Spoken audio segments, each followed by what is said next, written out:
Série Flashback, Tristes anniversaires. Partie 2. Un an après sa mort, toute la vérité sur l'empoisonnement du colonel Watao. Le 5 janvier 2021, cela faisait un an jour pour jour que le colonel-major Isiaka Ouattaradi Watao avait perdu la vie dans des circonstances troubles.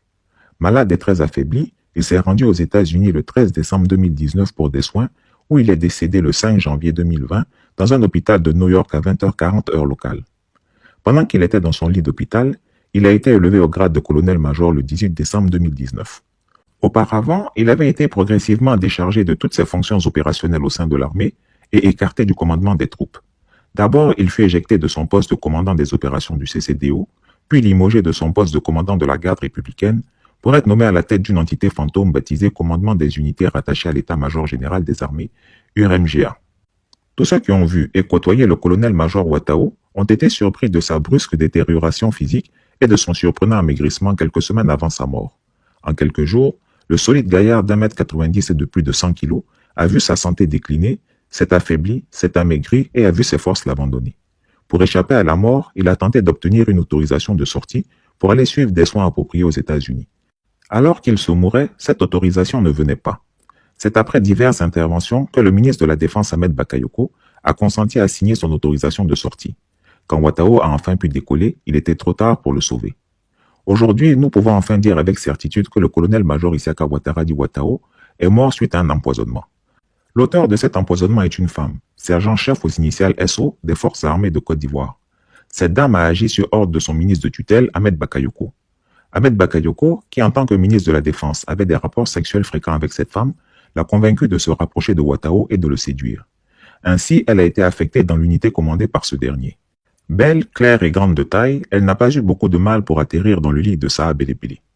Ce que le colonel Watao ignorait, c'est que SO est très proche de Ouattara Lassina, dit l'ASPR, conseiller technique à la présidence de la République. Tout le monde sait désormais que l'ASPR a trempé dans le meurtre de l'étudiant Soro Kognon à Korogo par des jeunes du RHDP. Au départ, la jeune dame avait peur d'assassiner le colonel-major Watao. Il n'est pas n'importe qui dans l'armée et sa mort provoquerait forcément des remous. Ahmed Bakayoko va donc la rassurer en lui disant que le président Ouattara est informé de ce projet et que c'est avec son autorisation qu'il la mettait en mission. Il lui a rappelé qu'elle est entrée dans le métier des armes par amour pour Alassane Ouattara et la cause qu'il incarnait et que donc sa loyauté devrait aller plus à ce dernier qu'à Watao. Pour la convaincre définitivement, il lui a menti en lui disant qu'ils avaient les preuves absolues de ce que les colonels Watao et Touré Hervé Di Vecchio ont tenté un coup d'État contre le président Ouattara. Il lui a expliqué que les mutineries des sergents en 2017 étaient l'œuvre de Watao et de Vecchio pour renverser Alassane Ouattara afin de s'emparer du pouvoir. Il a déclaré qu'ils ont entre leurs mains les discours que Watao et Vecchio devaient lire dès leur prise de pouvoir. L'objectif de ce coup d'État était d'installer Guillaume Soro à la tête de la Côte d'Ivoire, a-t-il ajouté. Ahmed Bakayoko a insisté sur le fait qu'ils ont découvert l'endroit où Watao avait caché des armes et avait entre leurs mains la liste des soldats qui devaient le suivre. La jeune soldate lui a dit qu'elle craignait pour sa vie si l'affaire éclatait un jour et que l'on découvrait qu'elle était trempée dans cet assassinat. Ahmed Bakayoko lui a promis que dès qu'elle aurait accompli sa mission, il lui ferait quitter le pays. Il a précisé qu'il l'enverrait se mettre à l'abri en France sous couvert d'un stage pour devenir officier. Certains amis du colonel Watao l'ont mis en garde contre cette demoiselle qui venait d'apparaître dans son entourage et qui visiblement semblait amoureuse de lui. Ils lui ont dit qu'elle n'était pas très nette et qu'elle couchait aussi avec le ministre de la Défense. La faute de Watao a été que, bien que prévenu, il n'a pas cru que cette fille pouvait lui faire un tel coup. Il était tellement amoureux et si attaché à elle qu'il ne voulait pas croire aux mises en garde de ses amis. Alors ils continuaient à se voir pour leurs amourettes clandestines. Ainsi, la dernière fois qu'ils ont été vus ensemble, c'était à l'hôtel Azalaï. Quand ils sont devenus des amants réguliers, Ahmed Bakayoko a demandé à la jeune dame de passer à la vitesse supérieure. Alors il lui a remis un poison qu'elle devait mélanger à de la boisson et s'arranger pour que le colonel boive tout le liquide. Elle a réussi une première fois sa mission. Et pour éviter toute possibilité que l'officier supérieur puisse échapper à cet empoisonnement, le sergent-chef SO l'a empoisonné une seconde fois, toujours grâce à un verre de sa boisson préférée. Ensuite, la santé de Watao s'est brusquement détériorée et il a commencé à s'affaiblir dangereusement. Pour éviter que son exécutrice ne soit compromise, Ahmed Bakayoko lui a fait quitter la Côte d'Ivoire et l'a envoyé au Gabon. Officiellement, elle y est pour suivre un stage afin de devenir lieutenant. Mais en réalité, elle y est pour effacer toutes les traces de ses liens avec Watao et la tenir éloignée de toute forme d'enquête. Après la mort du colonel-major Isiaka Ouattara, sa famille a exigé qu'il y ait une autopsie parce qu'elle ne croyait pas à la thèse de la mort naturelle. L'État de Côte d'Ivoire a refusé qu'une autopsie soit pratiquée et a exigé que le corps soit ramené en Côte d'Ivoire pour y être inhumé, ce qui fut fait. L'on est en droit de se demander légitimement Pourquoi l'État de Côte d'Ivoire a-t-il refusé que l'autopsie soit faite sur le corps du colonel Ouattao?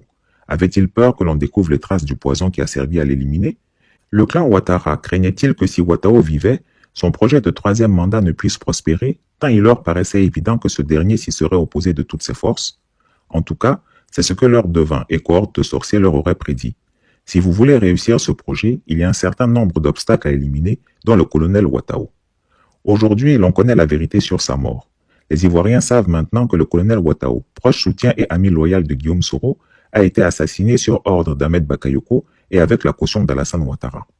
D'abord, on a entendu boum. J'ai dit, mais c'est quoi ça? Et c'est quand j'ai entendu le rafale maintenant, j'ai dit, hop, l'avion attaqué. J'ai dit, on a attaqué. Mais l'homme me disait, ah non, comment il faut reculer, il faut qu'on replie. J'ai dit, non, moi je ne peux pas replier. Celui qui est dans l'avion, s'il meurt, moi, ma vie n'a plus de sens. Donc, on y va. La première des questions qu'elle m'a dit, Ouattao, tu es là? J'ai dit, oui, je suis là. Il dit, ah, je suis rassuré. J'ai senti un de soulagement et moi, mais j'étais soulagé, puisqu'il était vivant. Et malgré que j'avais mal aux pieds, il savait que peut-être ils allaient avoir des réponses encore. Monsieur le Premier, mettez-vous sur mon dos. Ah, il n'est pas monté sur mon dos, mais je servais de bouclier s'il y avait des tirs en face. Et vous savez, avec son nom Kibafori, qui veut dire l'invincible, donc ça veut dire que ce n'est pas ce genre de trucs qui pouvaient l'arrêter, de nous conduire jusqu'au aujourd'hui où on est. Dès qu'on arrivait dans le lieu sûr, c'est un monsieur qui est... Il m'a dit, Ouattao, ça ne peut pas nous décourager d'aller à la paix. Et on ira jusqu'au bout. J'ai dit, ok, patron, on est à ta disposition. Et c'est ce courage que je loue à ce monsieur qui nous a menés jusqu'aujourd'hui où on est. Si d'autres ne savent pas, d'autres qui rencontrent n'importe quoi. Chris Yapi l'avait dit il y a un an de cela. À preuve, mes posts des 14 et 16 décembre 2019 qui feront l'objet d'une prochaine publication.